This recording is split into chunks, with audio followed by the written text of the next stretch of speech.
¿A ti te gustan los caramelos Werther? ¿Cómo es Werther original? ¿Te llaman los caramelitos estos? Sí, que son como de café con miel, una cosa así. Ay. ¿Qué sabe? ¿Qué es realmente? No sé, yo creo que es crema de algo. Pero es el caramelito de los abuelos. Y hoy nos vamos a poner un poquito abuelete porque vamos a hablar de la historia. ¿Qué nos gusta a nosotros la historia? Y vamos a hablar de la historia de los videojuegos. Vamos a hablar tú y yo porque tengo que decir que Coronel, excusando este temazo de David Bowie, se ha venido tan arriba que ha entrado en éxtasis y se ha ido. Madre Se ha ido mía. cantando. Pero este hombre ya, la máquina del teletransporte se le quedaba corto, ¿eh? Madre mía. Bueno, pero bueno, tenemos que seguir tirando del carro. Lo que habrá que ver cómo es de grande la máquina de teletransporte. Para que le entre a la cabeza. Bueno, vamos a dejarlo ahí y bueno, vamos a seguir con el programa y estamos hablando de por fin esta primera vez, ¿no? Primera sección que incorporamos desde que empezamos, que es la de la historia de los videojuegos. Y estuvimos hablando, porque hace tiempo que yo pensando, digo, hay que ver cómo eran las peleas, ¿eh? Las peleas de Sega y Nintendo de los 90 eran duras, ¿eh? Pero peleas que se trasladaban hasta el patio de colegio, ¿eh? Es cierto, ¿verdad? Hay que decir que en Europa, por lo menos, Ajá. Nintendo vendía, pero Sega estaba por encima. En España por lo menos sí. Y yo diría que a nivel europeo. Uh-huh. Además que... Es que Nintendo era para gente de duro, tío. El que tenía una Nintendo en su casa era como si tuviera un poquillo más de... Sobre todo con la Super Nintendo. De caché, ¿no? Sí, era como en plan... Que valía un juego 12.000 pesetas, tío. Es que la consola no era tan cara. Porque la consola yo recuerdo que cara no era, pero los juegos eran bastante más carillos. Y uno decía, hostia, es que... madre mía. Pero bueno... Y claro, hablando de batallita, hablando de aquel entonces, que además yo me acuerdo que raro era el que tenía dos consolas. Normalmente tú tenías una y te daba con un canto donde tú pudieras. Y tú tenías Mega Drive, o Super Nintendo, o NES, o Master System 2. Y te compraba un juego... Cada año. Vamos, Reyes, cumpleaños, Navidades. las notas. Por Papá Noel para otro. Y poquito más. Claro, entonces empezamos a pensar, bueno, ¿y cómo podríamos nosotros reflejar esta lucha? ¿Dónde vemos? Porque claro, la lucha la teníamos entre nosotros que éramos niños. Nosotros no entendíamos muy bien en el tema, pero claro, entre ellos también se daban palos. Y claro, decimos, hostia, ¿dónde lo podemos ver? Aquí tú has tirado todo tu barrio para casa. Yo barrio para casa, porque yo soy publicista, y digo, bueno, ¿dónde lo podemos ver mejor? Y digo, bueno, pues la publicidad, ¿no? Porque la publicidad en cierta forma... como bien representa muy bien las situaciones sociales, la economía, los pensamientos incluso de cada época, ¿no? Y de bueno, pues como en la publicidad también, en los videojuegos fue también una declaración de intenciones, pues vamos a mostrar el posicionamiento, ¿no? Cómo se pegaron palos a través de la publicidad. Vamos a poner algunos ejemplos, si pusiéramos todo, pues nos tendríamos que volver locos. Y vamos a hablar un poquito de qué es lo que hicieron estos dos, Nintendo y Sega, en los 90, ¿no? Y claro, tenemos ahí una época donde Nintendo era una empresa que prácticamente era la Play de hoy en día. A la gente hoy en día decía, ya está el niño con la Nintendo o con la Game Boy. Entonces, claro, Nintendo tenía una posición tan dulce que ellos pues eran más friendly, ¿no? Más todo muy claro, además era como más bonito. Las madres de tus amigos lo decían, ¿no? Claro. Ya estáis con la Nintendo, señora, no una Nintendo, no sé, porque los videojuegos eran la Nintendo. Era la Nintendo. Excepto para la madre de un amigo mío, del Luismi, que la madre decía la Niteto. Niteto. La Niteto y la Super Niteto. Bien. Tenía las dos. Grande. Y claro, por ejemplo, aquí vemos un ejemplo, ¿vale? Vamos a ver por anuncio, ¿no? El primero que he cogido es uno donde se ve a Mario con una NES en la mano y pone ven al mogollón, y un ¿vale? montón de niños detrás ahí flipándolo en colores, que parece aquello un coro de gospel. Y tenemos al lado y pone ven a la Nintendo, ¿vale? Y se ve también un anuncio al lado del Corte Inglés invitándote a conocer la consola. Bien, todo muy, ¿no? Muy de producto, te invitan, muy buen rollo. ¿Qué pasa? Que Sega decía, bueno, yo Master System 2 vendí, pero la cosa no fue todo lo que ellos querían. Vamos a darle caña por todos lados. ¿Y qué hicieron? Que lo primero que ellos hicieron fue aludir a la potencia, ¿no? Hoy hablamos mucho de teraflops y historias de estas, ver cuántos millones de polígonos. Y dijo Sega, bueno, pues vamos a darle caña por los polígonos, por el tema de, bueno, polígonos porque eran spray, pero bueno, por la potencia. Con los bits. Los bits. Y claro, Nintendo todavía estaba con la NES, Sega ya tenía Mega Drive, hicieron el primer anuncio que era querer es poder, ¿no? Y te mostraban ahí la Master System 2, tenemos la Mega Drive, y te decían todas las virguerías que hacían en sus consolas. Claro, ¿qué pasa? Que con el tiempo, bueno, pues Sega empieza a tener un poco la hegemonía, entre comillas, de lo que era el mercado de los 16 bits. Nintendo estaba aguantando todo lo que podía porque ellos con la NES le iba muy bien, no querían lanzarse al mercado ahí en plan, es que estoy ganando dinero. Ahora Estaban en una posición cómoda. Además, es que Claro. antes no era como ahora ahora no conviven las generaciones. Vale, es verdad que a lo mejor todavía hay lanzamientos para consolas Claro. de anterior generación, pero es que antes convivían perfectamente. Claro. No es que hubiera un lanzamiento, no, había lanzamientos potentes de Nintendo mientras estaba Super Nintendo. Para y de NES y para Master Super NES, System totalmente. y para Mega Drive. De eso había conversiones, ¿no? En plan, mira, aquí está la versión de Mega Drive y la versión de Master System. Que no puede ser igual. Por Bueno. ejemplo, los Sonic.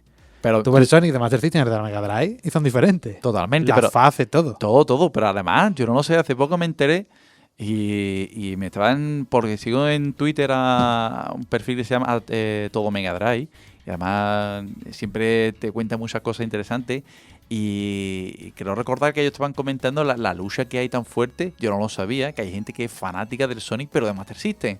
Y para ellos es mucho mejor el de Master System que el de Mega Drive. Y yo estaba alucinando en colores. Y veía a la gente tuiteando, comentando. Digo, hostia. Master System y Game Gear, que la Game Gear era el mismo. Y Game Gear. Que el de Master System. Que además me acuerdo yo que el Sonic 2 de Master System... No podías elegir a Tails. Es verdad, te acompañaba y poco más. Y además te No, en el 2 yo creo ¿Eh? que ni te acompañaban el de la Mega Drive. Creo que donde ya lo podías elegir y todo esto era en el Sonic Chaos, que este era exclusivo. Sí, es verdad, cierto. Pero el 2 yo lo tuve ¿Eh? y yo no recuerdo. Salía en Ah, la portada ahí de fondo mientras se veía a Sonic en una ala delta. En una ala delta, es verdad. Pero es verdad que en Master System era más dinámico los juegos. El Sony era un poquito más dinámico, tenía más, no sé, se lo jugaba un poquito más las vagonetas. Yo me acuerdo de toda esta historia y digo, la verdad que era un poquito más dinámico. En Mega Drive como que eran mucho más serios los juegos, ¿no? Eran más... Es como que se permitían experimentar un poquillo más. Es ¿no? verdad, verdad. Pero ya te digo que salían cosas muy gordas, tío. Vamos, yo que me acuerdo que también me gustaba más de la Master System. El de Sony no me voy a mojar cuál me gustaba más. Pero el que sí te digo que me gusta más. Y gráficamente era mucho peor. Y pero yo creo que me gusta ya más. sé dónde van los tiros. A ver. No lo vas a ver. Sí. El dale. Jurassic Park. Hostia, Te no. cogió desprevenido. Me cogió... El Jurassic Park, Flipando. mira, yo recuerdo con muchísimo cariño ¿Eh? y con una gran decepción la primera vez que lo puse. ¿Vale? Porque yo me acuerdo de cuando yo cogí, me lo regalaron los Reyes. Cuando lo puse, ¿Eh? resulta que tú podías elegir qué fase querías utilizar de la isla. Ajá. Una vez que te pasaba todas las islas, todas las fases, se te abría la del tiranosaurio, ¿vale? Ah, Iba por secciones. Podías elegir a ver, Velociraptor, Brachiosaurus, Triceratops. pregunta importante. ¿Se puede Dilophosaurus. guardar? ¿Se puede guardar? No me puede guardar, tenía que hacer a pelo de tirón. Y me lo pasé de psico. Eso era un handicap. Yo creo que a en día Sega. de hoy te lo pones y no tiene valor. Pues ¿qué pasa? Cuando lo puse, ¿Eh? la primera fase empezaba el juego y en vez de ser un juego de scroll lateral, de acción, aventura, ¿no? Por así decirlo, se veía como el coche ¿Eh? y tú tenías como una mira para disparar, con unos gráficos de Micro Machine, era patético, ¿Eh? y unos dinosaurios atrás chiquititos persiguiéndote que tenías que disparar para que no te llegaran cosas. Y que hacia el final de la fase ¿Eh? salía un dinosaurio grande que es el que tenía que darle para que no te comiera. ¿Eh? ¿Qué pasa? Cuando yo puse eso por primera vez, yo dije, Hostia. ¿esto qué es? ¿A qué mierda estoy jugando? Pero tal cual, ¿qué pasa? Que eso era una introducción que tenían todas las fases antes de empezar y ya luego empezaba lo que era el juego en sí. Respirache. Ahí está, y me dio una alegría. Y era mucho más dinámico que el de la Mega Drive, Y sí es verdad que tenía mejores gráficos, obviamente. Bueno, resulta que por aquel entonces estaba en una época en la que todavía Nintendo no se había lanzado a sacar Super Nintendo porque estaba bien en el mercado. Ya más o menos se iba oliendo, pero Sega estaba cómoda. Más o menos lanzando campañas hablando de la diferencia gráfica, estaban bien. Bien, sacaban músculos para adelante. ¿Qué pasa? Que en versión portátil también no lo iba a Sega. Entonces, ellos, y además viendo ya que se acercaba un poco la amenaza de la nueva consola de Nintendo, ya anunciaron Super Nintendo, Sega, porque Nintendo, por ejemplo, tenía Airbe, tenía Spaco, que eran, por lo visto, distribuidoras de sus consolas y sus juegos. Bueno, pues hacían campañas más o menos tranquilitas, ¿no? Tuvimos una de Game Boy que se llamaba Pásatelo Game Boy con la mayor flota de videojuegos del mundo. Bien, tu juego, bien. Tranquilidad. Game Boy vendió bastante. Bien, ellos tranquilos, de buen rollo, guay. ¿Qué pasa, Sega? Digo, aquí tengo yo que sacar todo.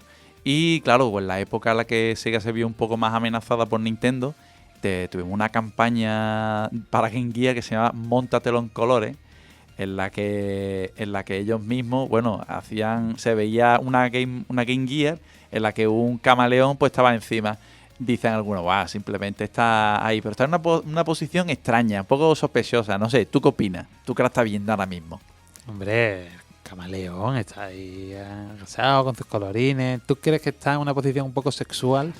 Y es que ese es el juego, muchos dirán, no, eso es la mente sucia. No, móntatelo. Móntatelo en colores. Además, fíjate tú lo que doble sentido. Sí, además sigue diciendo, hay dos clases portátiles, Game Gear y las demás, como diciendo, esto es una portátil en condiciones, en color, con tu luz, tu historia, y los demás, pues... Hombre, aquí el gran handicap que tuvo Game Gear es que las pilas, eso era criminal. Eso tú tenías que enchufarlo a la corriente, básicamente. Entonces, una portátil que tiene que enchufar a la corriente deja de ser una portátil en cuanto te montas en el coche para irte de viaje y te dura 2 segundos. De hecho, podía ver hasta la tele. ¿Te acuerdas que sacaron un aparato para ver la tele en la Game Gear? Totalmente. De hecho, en la lista esta, en este mismo anuncio, te lo dice, que con esta puedes ver la tele. Pero claro, dices tú, bueno, pero tampoco, bueno, eso será un ejemplo. Bueno, pues tenemos otro anuncio. En otro anuncio tenemos 2 ejemplos, ¿vale? Lo he puesto aquí. Tenemos un anuncio de Game Gear y otro de Game Boy. Vamos a ver primero de Game Boy, ¿vale? Tenemos a Bart Simpson diciendo, Bart Simpson se desconecta en Game Boy. Se ve a Bart Simpson señalando a los juegos de Game Boy. Que por cierto, este Bart Simpson es un poco mal hecho, ¿eh? Hay que decirlo. Ojalá lo podáis ver, pero está bastante feo. Lo subiremos, todo esto que estamos comentando, lo vamos a subir a Twitter, nuestro perfil, para que lo podáis disfrutar y lo podáis ver y con tranquilidad, ¿vale? O sea que no os preocupéis. Y bueno, este es el anuncio, bien, ¿vale? Señalando juegos, tenemos juegos de todos los estilos, tenemos de plataformas, de acción, bien, sin problema, ¿vale? Además es un anuncio de Acclaim, ¿vale? Promocionando su juego, los juegos de los Simpsons, donde siempre era Bart el protagonista. Ajá, pero tenemos juegos de acción, tenemos juegos de plataformas, bien. ¿Qué pasa con Sega? Digo, Sega, yo ya aquí no tengo nada que perder. Y sacaron un anuncio que se llama ¿cuál es tu nivel de portátil? Se ve la Game Gear y abajo te ponen 2 columnas y te pone de juguete, ¿vale? Haciendo alusión a Game Boy y te pone de jugones. Y entonces te pone la Game Gear, te dice las bondades de cada uno por toda la cara, ¿vale? Y tú dices, hostia, es que esta gente iban a saco, tío. Todos empezaron a tener por vosotros jugadores, ¿no? Además yo soy una persona, soy ceguero, pero yo creo que además este tipo de anuncios me llamaban bastante la atención en aquel entonces. Yo decía, hostia, es que esta gente, ¿por qué hacen este tipo de anuncios?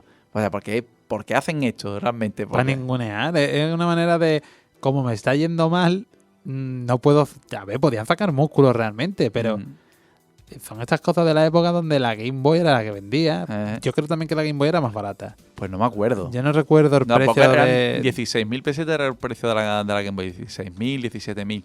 De la Game Gear no recuerdo exactamente, pero sí es verdad que tenían bastante más éxito. Además, la batería de las pilas, mejor dicho, lo duraban bastante más Game Boy. Y aunque no era técnicamente tan buena, sí que era una consola que estaba muy apoyada. Era técnicamente muy buena, pero tenía muchos juegos y bastantes juegos de calidad, sobre todo.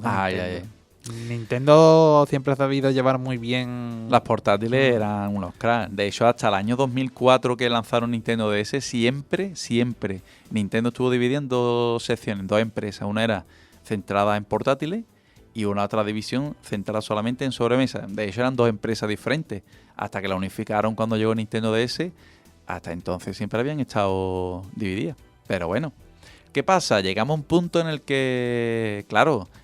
Sega ya, como hemos dicho antes, se ve un poco contra las cuerdas y empieza a haber problemas entre Sega América y Sega Japón, porque dice Sega Japón, a ver, los japoneses sabemos que son muy respetuosos, eso de tirarle mierda al enemigo, pues no va mucho con ellos.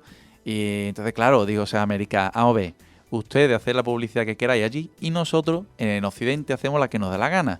Total, que durante mucho tiempo hubo una pelea gorda hasta que al final entraron en Berea y le dejaron hacer lo que ellos querían. Y claro, lógicamente, cuando llegó Super Nintendo, y aquí tenemos, por ejemplo, 2 ejemplos de anuncios, tenemos muy pronto en España la nueva consola 16 bits de Nintendo. Super Nintendo, se ve una mano, suponemos, de Mario, ¿vale? Haciendo un OK con la mano, y al lado tenemos otro cartel que pone, en junio llega a España el cerebro de la bestia. ¿Tú no te acuerdas de aquel anuncio, el cerebro de la bestia? El cerebro de la bestia. En los anuncios. Además, no paraban de repetirlo, es como para de la bestia. Para que se te quedara ahí grabado. Como Totalmente. plan, esto va a tener un hardware superior a Brutal. todos. Y además yo creo que era la primera vez en que Nintendo pasaba a hablar más de productos y de hablar, por ejemplo, algo tan característico de Sega como hablar de la diferencia gráfica, que hasta entonces nos dijeron, no, el cerebro de la bestia. Bien, buena campaña. De hecho, date cuenta, los primeros juegos de Super Nintendo todos solían llevar el Super delante, ¿Es verdad? como el Super Castlevania, que básicamente era el primer Castlevania, pero un remake. Que realmente hay gente que le llama 4, pero para mí es un remake, la misma historia. Y ahí es donde se ve realmente la potencia del cerebro de la bestia, porque había una fase, no sé si te acordarás, donde era un efecto que tenías que engancharte con el látigo y la habitación iba girando y tenía un efecto estetoscópico de estos raros. Ah, no sé lo del modo 7 este. Que eso lo popularizó mucho Nintendo. Ahí se notó que desde el primer momento querían Bien. hacer hincapié en que esto lo puede hacer la Super Nintendo. O sea, ¿te y acuerdas? la Mega Drive no puede. El Star Wars. ¿Te acuerdas de Star Wars con el tenías que... El Super Star Wars. Cuando tenías que controlar, no sé si era el vehículo de... La nave para tirar el misil en la Estrella de la Muerte, ¿te refieres? Madre mía. No, pero creo que es el vehículo de Obi-Wan. Me parece que lo tienes que manejar por el desierto. Sí, verdad, al principio. Y es en modo 7 y es impresionante, tío. Y claro, por aquel entonces Sega, pues, al principio cuando salió Super Nintendo, pues hacía campañas, más o menos iban por el mismo estilo. Decían, bueno, la consola 16 bits más vendida del mundo. No hay nada más grande que Mega Drive. Bien, sacando pecho. Vale. De hecho, Mega Drive a día de hoy se sigue vendiendo en Brasil. Cuidado, y tienen juegos exclusivos en Brasil. ¿Ahí? Y en la Master System también. De hecho, la Master System tiene el Street Fighter 2 exclusivo, que nada más que ha salido en Brasil. Es verdad. Y no es pirata, es oficial por lo visto. Es verdad, verdad. Bueno, resulta que, claro, Super Nintendo empezó a vender un montón. Claro, diría, claro, si la NES vendió bastante, la Super NES tuvo bastante éxito y Sega estaba ya engorilado total. ¿Y qué hizo Sega? Pues lanzó una campaña que se llama Genesis hace, en inglés yo lo estoy traduciendo, Genesis hace lo que Nintendo no. Claro, Nintendo. Juego de palabras. lo que Nintendo no hace. Y entonces pues te echan Genesis, que recordaba que no lo sepa, que es como se llama Mega Drive en Estados Unidos. Aquí se llama Mega Drive, el Wake en Japón. Y bueno, pero como tienen este pique entre América y Japón, pues por eso le pusieron otro nombre. Sin relación ninguna, ni con la Biblia, ni con el grupo de música. Bueno, y claro, ¿qué pasa? Que ya a partir de ahí ya... Pero vale, Genesis hace lo que Nintendo no. Ajá. Y con esa campaña, ¿qué te mostraban? ¿Por qué decían eso? Porque tenían de todo, ¿no? Tenían Claro. juegos de deporte, tenían de arcade, tenían de aventura, tenían de estrategia. Porque, claro, hay una cosa que era un caballo de batalla que Sega se guardó muy bien en la manga, y es que resulta que en aquel entonces Sega se convirtió, sobre todo Mega Drive, en la plataforma ideal para las adaptaciones de arcade. Que en aquel entonces jugaban arcade o tú te ibas a una recreativa o no lo jugabas. Y claro, había juegos que, por ejemplo, creo que era el Alterverse, y hay muchos otros más, que o lo jugabas en arcade o no lo probabas. Y claro, eso era un elemento muy importante. Además tenía Electronic Arts a su lado, que le estuvo sacando bastante juegos de deporte. Teníamos el FIFA, teníamos sobre todo en Estados Unidos los Madden. Y claro, eso marcaba mucho la diferencia. ¿Cuál era la campaña de Nintendo? El cerebro de la bestia. Ya está aquí el cerebro de la bestia. ¿Qué hizo Sega? Dice, bueno, ¿esto qué llaman? ¿El cerebro de la bestia? Vale, pues dice... Sacó Sega una campaña que decía, ¿desde cuándo las bestias son inteligentes? Toma, en la boca. Toma, la mayor inteligencia en 16 bits, ¿vale? Y empezaban ahí, que era cuando ya lanzaron el canal pirata. Ahí de está, Sega. eso es curioso porque en vez de promocionar, porque Nintendo siempre que ha intentado promocionar una consola, siempre hemos tenido a Mario. Aunque con el cerebro de la bestia no estaba ahí Mario tan en su apogeo, pero sí es verdad que hemos visto aquí, ¿no? En esas imágenes que subiremos, la mano de Mario. Es como verdad. dando el ok. Sin embargo, aquí Mega Drive teniendo una mascota como Sonic, ¿no? Sega, no lo utilizaba, y utilizaba lo del canal pirata, que para quien no lo recuerde era esta calavera socarrona, ¿no? En plan macarra, con Sega girando alrededor como si fuera un satélite. Totalmente. Y es algo que de pequeño me llamaba bastante la atención, pero que a día de hoy no logro comprender por qué tomaron esa decisión. Porque date cuenta que ellos llegaron a un punto de que se dieron cuenta que la mayoría de los que compraban consolas Nintendo eran consolas más bien, había adultos, pero la mayoría, también la Mega Drive, hay muchos niños, ¿no? Pero tenían como una imagen como más infantilizada, más familiar, diría yo. y como más family friendly, todo eso como era muy buen rollo. ¿Qué pasa? Que ellos quieren como romper, ¿no? ¿Qué es lo que es más un pirata que lo que es? Un pirata es alguien descarado, que no le importa, ¿no? Hacer lo que sea por conseguir, pues ellos igual. Canal pirata, como lo prohibido, ¿no? Como lo que tus padres no te quieren dejar. ¿Era no te quieren exclusivo contar. de aquí o fue una campaña a nivel...? En la campaña a nivel occidental. De hecho, en Occidente, creo recordar incluso que con Mega CD también estaba el canal pirata y con más campañas, o había varias. Y había anuncios que tú decías, hostia, hoy en día sería un poco durita, ¿eh? Algunas campañas son un poco fuertecitas, ¿eh? Que tengo grabado era del Tower Jan, el juego este de la babosa, ¿no? Rapera, con el otro bicho que no sé qué es. Tom Arnell. Ese, que no he dicho el nombre gente que de manera.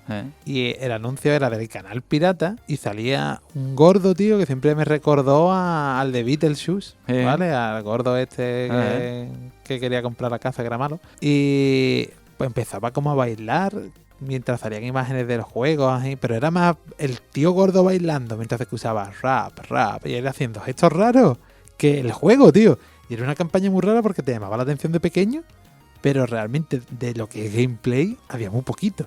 Pero muy poquito. Y tú veías más a un gordo bailando que tú y yo. ¿Esto qué es? Claro. ¿Qué tipo de anuncio es esto? ¿A qué público quieres llegar? ¿Qué es lo que pretende? Yo creo que lo que pretende es que se te graba fuego. Claro, totalmente. Pero lo que intentan no sé hasta qué punto tengo que yo que relacionar a un gordo bailando con Date Sega. cuenta que, de hecho, durante un tiempo hubo campañas de Game Gear donde se le decía a los niños que, como se le daba a entender a los niños como diciendo, tus padres no lo saben todo, ¿vale? O sea, tus padres a lo mejor te quieren comprar un Nintendo, pero tus padres no lo saben todo. Toma tú la decisión y compra una consola seca, ¿vale? Entonces, era en plan... Quitando autoridad y todo. Ahí. Era en plan como rebelde. Tú eres un rebelde y lo sabes. Y tú, si eres rebelde, te tienes que comprar una Sega y es lo que hay. Ese era el rollo de los anuncios. Y claro, además, el siguiente anuncio, por ejemplo, va mucho en la línea de lo que hemos comentado antes, ¿no? Por ejemplo, cuando lanzaron la 32X... lanzaron una campaña en la que se veía, por ejemplo, un niño con la cara sorprendido y como diciendo, hostia, ¿esto qué es? Y se ve una 32X que se va a colocar sobre una Mega Drive. Claro, porque se colocaba en la zona del cartucho, ¿no? Claro. Y pone, mamá, ¿qué están haciendo estas dos máquinas de Sega? Vale, dice, pues están haciendo un sistema arcade. Están fabricando un sistema arcade, ¿vale? Haciendo alusión un poco como un contexto sexual, ¿no? Como ¿qué están haciendo esos dos animales? ¿no? Aludiendo a lo de lo típico, ¿no? De cuando los niños cogen a sus padres, ¿no? En la cama liados. Que eran unos gamberros, tío, eran unos gamberros. Que por cierto, ahora que he visto esto de la 32X, me he acordado de que van a sacar para la Mega Drive Mini, en Japón de momento, la 32X y Mega CD, pero meramente decorativo. Ah, verdad, pero está muy chulo, para ponerlo encima. Pues tú sabes que encima van a lanzar cartuchos que se pueden colocar arriba. Del Sonic and Knuckle, que de tu manda cojones, que no me meta el Sonic and Knuckle y me pongo un cartucho. Totalmente de varios. Pero no son funcionales. No. Todo esto que tú estás comentando no es funcional. Pero bueno, me he acordado de la publicidad. Mola por la nostalgia, que la verdad que está chulo. Bueno, ¿qué pasa? Vamos a ir terminando ya y resulta que, bueno, también Super Nintendo no ve. No queremos decir que Nintendo era un santo, también tuvieron campañas que algunas hoy en día han sido catalogadas un poquito machistas, ¿vale? Pero estamos hablando respecto al ataque, cómo se tiraba mierda al uno al otro. Nintendo siempre estaba muy tranquilo porque Nintendo vendía, no tenía problemas. Pero cuando ya fue terminando la generación... Y bueno, más o menos ya se estaban escuchando que van a lanzar la PlayStation. Sega también sabía que van a lanzar ya la Sega Saturn y Nintendo todavía estaba por ahí. Cuando fueran a lanzar Donkey Kong, es muy curioso porque... Donkey Kong Country. Donkey Kong Country. Hubo una campaña muy curiosa porque ya estaba la Mega CD en la que decía... Se veían 4 imágenes, ¿vale? De Donkey Kong. La primera decía abajo, no es CD-ROM. Ni un accesorio para 32 bits. Estaba haciendo alusión al 32X y al Mega CD. Ni tampoco son 64 bits. Estaba haciendo alusión a Atari. Dice, son 16 bits. Donkey Kong Country solo para Super Nintendo. Haciendo alusión de que, coño, no siendo una consola de 16 bits, ¿qué potencia no tiene? Que tiene efectos 3D. Bien, bueno, yo creo que es la única vez en la que más o menos dijeron, venga, vamos a echarle un poquito de valor a esta gente. Aquí te digo la verdad. Super Nintendo con el Donkey Kong Country se lució. Bastante. Porque yo recuerdo, hablando de arcades que luego tú jugabas en tu casa, ¿no? Un arcade que me encantaba era el Virtua Fighter. Y yo recuerdo cuando alquilé, no sé, recuerdo si era el Virtua Fighter 1 o el 2 para la Mega Drive. Y lo puse en mi casa y a mí se me cayeron 2 lagrimones, porque es que, vamos, Eso no era 3D ni eso era nada, eso era una mierda pensada con un palo. Oh, madre Y mía. los efectos 3D en la Mega Drive, Eh. sin accesorios, ¿vale? En 32X, sin nada, bueno, 32X ni lo olí, ahí te lo digo. Era bastante malos. Totalmente. Mientras que Super Nintendo ahí, chapó. Bueno, y claro, ya que tú estabas hablando antes de Expo, bueno, pues mira, me he traído dos Expo, no te los quería decir, pero se la jugaban, ¿vale? Ya Sega llegó a un punto en que estaban ya locos del todo. Y está dos ejemplos que también lo pondré en Twitter, en la que se ve son dos spots publicitarios, ¿vale? El primero se ve a un chico gordito, que por cierto trabaja mucho en serie y demás, un gordito en un banco jugando a la Game Boy. Y curiosamente, tiene un detalle muy curioso y es que tiene los dedos vendados. Y diréis, bueno, ¿esto qué más da? ¿Será porque está harto de jugar a la Game Boy? No, resulta que lo que está haciendo es haciendo alusión a una campaña que hizo Nintendo con Super Nintendo, en la que se veían se ve un mando Super Nintendo y unas manos en los pulgares con vendas, como diciendo de la pesada de jugar que se está jugando, se está pegando por la cantidad de juegos buenos que tiene. Claro, ¿qué hizo Sega? Vamos a cachondearnos un poquito de esta gente. Y como digo, pues se ve este chaval gordito jugando a la Game Boy con sus dedos con tiritas. Y llega un punto que estás harto. ¿Qué hace? Coge una ardilla disecada que está muerta en el suelo, se da un leñazo en la cabeza para ver en colores. Y claro, pero él dice, uy, en colores, pero no. Claro, el efecto no es el mismo. Claro, entonces te empieza a decir Sega, Game Gear, la consola a color, no sé quién es cuánto, no sé qué. Y se ve el gordito con mala cara luego. Y se ve al final del anuncio las ardillas en diseca tiran en el suelo diciendo Sega, ¿vale? Y termina el anuncio ahí por toda la cara. Tela. Madre Les iba, mía, ¿no? se les iba mucho la pinza. Y también tenemos otro que será ya muy típico y que era esto es lo que les gustaban a ellos, ¿no? Tenemos otro anuncio en el que se ve como si fuera una especie de vendedor que te intenta vender la Super Nintendo y para eso te pone una pantalla grande con el Super Mario World en la Super Nintendo y el Sonic en la Mega Drive. Entonces te dice, mira, aquí está el Super Mario y aquí el Sonic, pero mira, el Super Mario lo chulo que es. Y el chaval del anuncio, no, pero hostia, qué chulo es ese, ¿no? ¿Ese qué juego es? ¿Es Sonic? Hostia, pues ese juego me interesa más. Y el otro, no, intentando convencerle, ¿no? Al final dice, no, yo me quedo con Genesis, me quedo con Mega Drive porque está el Sonic. Y ahí yo no tenía pelos en la lengua. Y mostraban en el anuncio Super Nintendo. Mostraban descaradamente. Y ya ves, ¿no? Totalmente. Que en verdad puede ser contraproducente porque, vale, el niño de la tele está diciendo, yo me quedo con Sonic, vale, ese es el mensaje. Pero a lo mejor tú estás viendo en tu casa y te dices, pues a mí me gusta más el otro. Y le están haciendo publicidad de mala, pero que a lo mejor puede ser contraproducente porque a ti te puede gustar más si sale el Super Mario World que el Sonic. Es que tú date cuenta, por ejemplo, que muchas de estas campañas llegaron aquí y hasta que aquí en España no llegó la regulación más reciente en tema de publicidad, lo que es la publicidad comparativa despectiva no estaba mal visto. De hecho, en Estados Unidos hasta hoy en día las campañas publicitarias comparativas no están tan acotadas como aquí en España. De hecho, yo recuerdo mucho los anuncios de comparativos de Pepsi y Coca-Cola, cómo se tiran unos a otros. Y aquello en los 90 era un despiporre. Yo el que tengo grabado a fuego, vamos. Lo que no sé decirte ahora mismo, si era Don Simón tirando la Hoover, algo así, de Hoover. Con yo no sé cuánto por ciento de fruta. Don Simón, 100% fruta. No claro, mientras que los datos sean reales, no pasa nada. Pero mientras que sea una campaña en la que diga Don Simón, Hoover es una mierda y punto. No, eso no vale. Si tú dices los datos reales, no hay problema. Pero estos anuncios tirándole a uno para ganarte el puesto, como hacíamos Coca-Cola y Pepsi en Estados Unidos, o Sega, esto de Nintendo o esto de Sega y Nintendo, pues la verdad es que es bastante increíble. ¿Qué pasa? Que Sega ya cuando llegó, todavía estaba la época de Sega Pirata, cuando llegó Sega Saturn, y hasta aquí vamos a parar porque ya sería otra época distinta, pero digamos que Sega lo dio todo. Sega América lo dio absolutamente todo y de eso hay libros, si queréis ampliar un poquito más, está la guerra de consolas donde van a hablar bastante de esto. Que van a hacer una adaptación televisiva. Ajá. A ver cuándo la hacen. Totalmente. Y te voy a dar una sorpresa, ¿vale? Antes de terminar con esto, que te voy a dar una sorpresa. Que tú no sabes quién era el presidente de Sega España del año 91 al 94 y que, lógicamente, le daría el ok a estas campañas para pegarse tiro uno a otro. Sorpréndeme. Pues mira, era el cantante principal de Fórmula Quinta Paco, el apellido no lo recuerdo bien, pero se llamaba Paco. El cantante principal de Fórmula Quinta fue presidente de Sega durante 4 años y estuvo durante esta época, tío. Ya ves. Me quedé loco.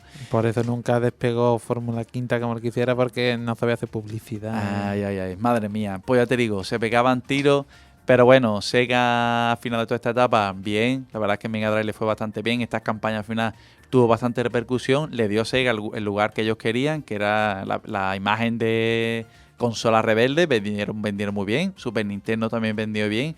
Y creo que hasta ese momento contentos. Lo que nadie se podía imaginar es que había un tercer contendiente, que era el Coco, y que se fue ya a la siguiente generación el que se lo comió todo. Que por cierto, hicieron unas campañas de publicidad brutales, pero eso será ya para un siguiente capítulo. Pero yo tengo aquí una imagen que estoy viendo que no lo estás No, comentando, y yo estoy aquí... No. Está expectante, ¿no? Sí, estoy diciendo, vale, mira, ¿qué cojones? Vale, no le va a comentar, pero bueno. Bueno, resulta que muchas de las publicidades que estaba comentando, claro, en aquel entonces, hoy en día algunas serían incluso, yo creo que no lo dejarían lanzarlo. Y tenemos una, porque esto se ve que es un recorte de periódico, ¿vale? Sería para Estados Unidos, en el que vemos, dice, ¿qué par sería más grande en la playa en verano, ¿no? Y entonces se ve en dibujado, se ve una mujer en bikini con los pechos grandes, luego vemos en la imagen de abajo un hombre con un bañador en el que se le ven los testículos, y abajo del todo se ve Sonic 1 o Sonic 2, o sea, porque iban a vender un pack en el que te vendían los dos juntos, ¿vale? Y te decía, hostia, ¿qué me estás contando, hermano? Pues así eran los anuncios de... Y hay más, ¿eh? Hay algunos increíbles. Pues así Esto, era. a día de hoy, yo es que lo veo impensable. Totalmente. Que una compañía no haría eso. ¡Qué locura! Pues sí, señores. Curiosa esta guerra, Guerra publicitaria. Guerra publicitaria. Ya os comento que Nintendo era más calmadito porque os iba bastante bien. Y me he repasado mucha gráfica. También, y la mayoría eran también más aparte, de producto. Nintendo, no creo yo que tuviera esa pelea interna como tuvieron la Sega de Estados Unidos contra la Sega japonesa, Japón, ¿no? Sino que aquí irían tomas a la paz y siempre ha sido más familiar, ¿no? La imagen de Nintendo es juegos familiares, juegos para todos. De hecho, incluso cuando Nintendo 64 empezó a vender mal, su publicidad era muy parecida, o sea que no se la jugaron. Pero Sega no tenía nada que perder, se tiraron al vacío y al final les fue bien. Lo que pasa es que ya con Sega Saturn ya la cosa no fue tan bien. Pero bueno, hasta aquí esta lucha entre Sega y Nintendo, muy guapa, ojalá pudiéramos estar contando aquí más. Pero bueno, aquí en la publicidad vemos que se ve claro los palos que se daban. Y bueno, estoy deseando que a ver si hacemos otro capitulito. Si os gusta esta guerra, que a lo mejor, bueno, en historia de los videojuegos podemos hablar, no solo podemos hablar de la guerra, podemos hablar de muchas más cosas que también son interesantes en este tema, que nos acordemos, hombre, que nos propongáis. Da juego. Sí, a lo mejor algún día podemos hablar también de Atari y de ET también. Ojalá. Ojalá, y Michael Fassbender. Bueno, vamos a dejar aquí esta sección y ya nos vamos a ir para debate, que nos está esperando ya Alberto. Pero no te quería poner este marrón, pero yo sé que tú has propuesto la canción de David Bowie. Me va a tocar a mí. Sí, voy a elegir yo la canción, voy a elegirla yo. Ya está, me he quitado el marrón de encima antes de proponérmelo. Te lo voy a decir porque te va a dejar para que tú eligieras la canción de Jurassic Park para la Master System. Pero bueno, ya que no quieres. Que me acuerdo la del intro, que no es la misma, es que las canciones eran inventadas en vez de utilizar la banda sonora de... No, tú no lo sabes, que para no pagar los derechos a 100 bandas sonoras originales. Ya es suficiente que pagaban. Pues escúchame, la del intro del juego que tenía, ¿no? Una introducción que te en como el tiranosaurio escapándose, y que estaba todo... Es que el juego era diferente a la película, era en plan, el parque estaba en funcionamiento, se escapaba el tiranosaurio y entonces había que evacuar todo para que tú llegaras como Alan Grant y le pusieras todo en orden, a dormir a todos los dinosaurios, meterlo en su jaula y inaugurar parque. Iba de eso el juego, ¿vale? Y la música... Pues la música de cuando se veía el tiranosaurio escapándose y el helicóptero llegando como con Alan Grant a la isla, es que me acuerdo perfectamente, chaval. ¿Era guapo el tema? Era así. Pues mira, lo vamos a dejar con este tema de Jurassic Park. Sí, las veces están eso en internet. Lo buscaremos. Venga, si estará todo lo posible. Sí, ahora mismo nuestro técnico de sonido lo va a buscar y os la va a poner. Os dejamos con este tema de Jurassic Park y ahora vamos a volver con Alberto y a ver qué nos comenta un experto en psicología y bueno, que también es aficionado a videojuegos, a ver qué nos cuenta de este tema. Así que vámonos con el tema de Jurassic Park.